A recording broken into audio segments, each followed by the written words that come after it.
à Saïlé, dans un village situé au cœur de la montagne libanaise, Abdokai est un essayiste et sociologue dont le parcours est jalonné d'une infatigable recherche de sens.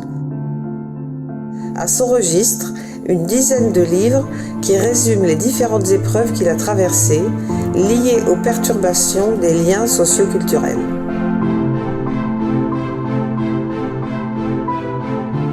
Ce formateur, enseignant et chercheur dans l'âme, s'est attelé à la lourde tâche de relire nos mémoires humaines, tant constructives que conflictuelles, et à déconstruire des certitudes toutes faites. Il nous invite à notre tour à relire nos méthodes et approches de recherche, et peut-être à nous revisiter nous-mêmes.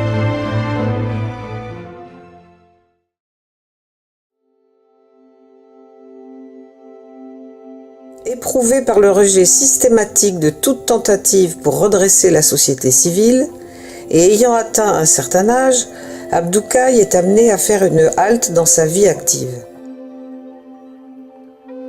Saisissant cette accalmie bienveillante, il emprunte le chemin de la maïeutique réflexive et va à la recherche du sujet vivant, regardé dans ce qu'il est, mais aussi dans ce qu'il peut être. Pour l'accompagner dans cette tâche ardue, il fait appel à sa muse, cette partie profonde de son être, pour le questionner sur lui-même, sur ses rapports à autrui, et pour l'aider à esquisser le pourquoi de toute question. L'auteur se métamorphose alors en objet observé.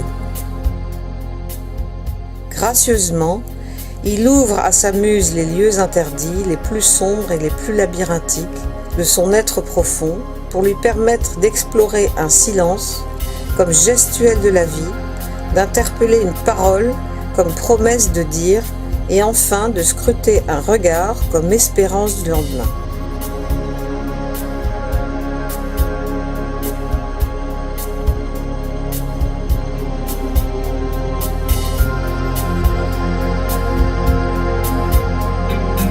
Voici que nous nous engageons ensemble sur le chemin du dialogue, celui du dialogue sur le dialogue. Si j'interviens en ce moment, c'est parce que je sens que tu m'as appelé. Je décide donc de venir vers toi, vers ta voix qui appelle l'étranger en toi, vers ton regard qui se détourne de son objet et se pose sur lui-même. Je t'ai appelé Muse parce que j'ai senti que j'avais besoin de me connaître au-delà de ce que je suis. Je t'ai appelé pour voyager et cheminer en profondeur vers la réponse inachevée. Partant de ce point, tu entretiens mon souffle, non pas par l'espoir d'une question qui chasse le doute, mais l'espoir se maintient à travers le doute, nourri par l'angoisse. Commencer à poser un regard sur moi-même, pour que je puisse poser mon regard sur la société et sur le monde. Et j'ai découvert que il faut que je puisse me vider de moi-même tout d'abord, me soumettre moi-même à l'analyse, que je puisse m'absenter.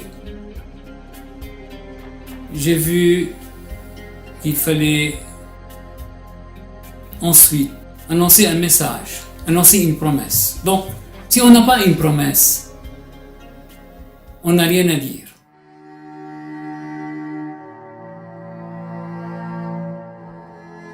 Nous avons toujours été intimement étrangers l'un à l'autre. Il est temps qu'on se connaisse et qu'on se reconnaisse dans le dialogue. Et quel meilleur sujet de dialogue que le sujet lui-même en tant que dynamique d'existence et d'être. Et c'est là où j'ai découvert les thèmes de mes livres. La parole, promesse de dire, c'est-à-dire ce qu'on doit dire, ce qu'on peut dire à nous autres. Et l'espace de silence qu'on peut créer ensemble pour nous écouter les uns les autres. Et c'est là où je découvert le livre « Le silence gestuel du sens ». C'est-à-dire ce lien de contact qu'on peut trouver entre nous.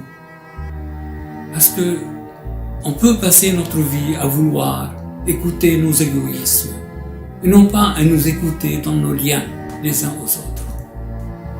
Et puis, après, comment passer de nos solitudes à ce lien de solidarité où nous nous trouvons dans cette écoute de la solitude humaine, où nous nous trouvons dans une recherche de notre être. Le conflit est pour toi, ainsi, le lieu de la non-réponse. À travers un peu de hasard et de nécessité, que tu décris en disant « Je ne sais pas encore, mais je saurai un jour. Tu ne sauras peut-être pas de mes jours. »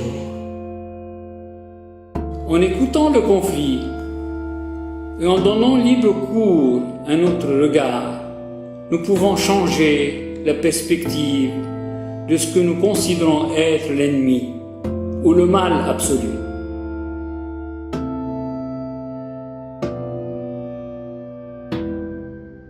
Comment vas-tu mener ton odyssée de méditation? Comment faire pour parvenir à traverser les mers perturbées des désirs contradictoires qui séparent l'homme des rivages de son humanité? Pour être concret, je dirais que la méditation aura à nous faire trancher définitivement en faveur de notre profondeur humaine. Elle nous amènera ainsi à nous détourner graduellement des voies de notre réussite sociale en termes d'efficacité ou même de convivialité, pour nous tourner vers celle de notre réussite spirituelle et humaine. Il en faudrait pour cela que l'on puisse opter pour sa propre perte sur un chemin de construction de son altérité, pour parvenir à s'engager sur la voie de la méditation et à se transporter avec elle vers les lieux du silence où gémit la gestation de la création.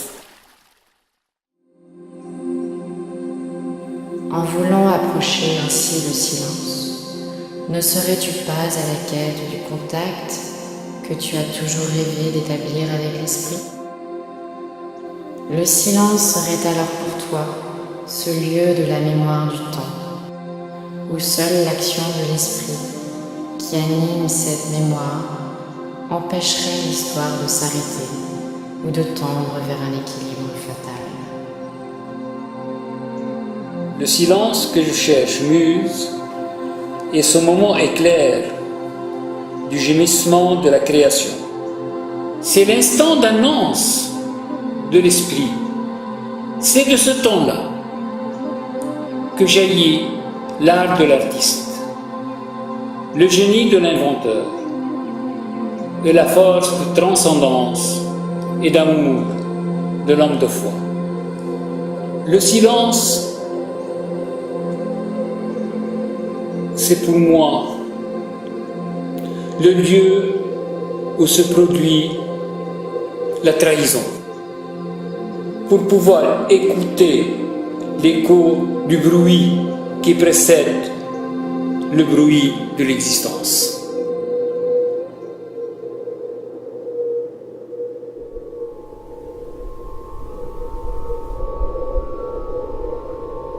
Tu vas effectuer un passage par le désert où nous risquerions de nous perdre, à moins de consentir à nous déconcentrer par rapport à nous-mêmes, pour pouvoir retrouver en nous ce qui sort de nous-mêmes. Voilà que tu viens me ramener à moi-même, en me rappelant l'exigence de cette longue préparation que que je dois accepter de suivre pour ne pas me tromper de destination. Je dois ensuite me résoudre à accepter l'exode, à la recherche de l'essentiel, en toute chose, en tout être, en toutes circonstances. Tu ne trouves pas qu'il est temps que tu nous parles d'une manière plus concrète des questions existentielles que tu te poses? Permets-moi de répondre à cette question comme l'aurait fait Étienne de la Boétie, constatant que le malheur de l'humanité revenait au fait que la plupart des gens choisissent de ne pas accepter l'épreuve de la vie, et optent ainsi pour la non-épreuve en persistant dans la servitude choisie.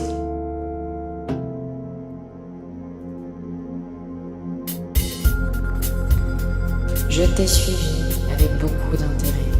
Mais pourquoi cet acharnement contre toi-même? De se reçu soi-même, comment le regard cherche la tranquillité dans mon épreuve, comment le regard tranquillité se réfugie dans son trajet vers la profondeur de la vie. Fini, comment le sujet va-t-il se conformer à ce cheminement attendu en se questionnant continuellement sur sa connaissance?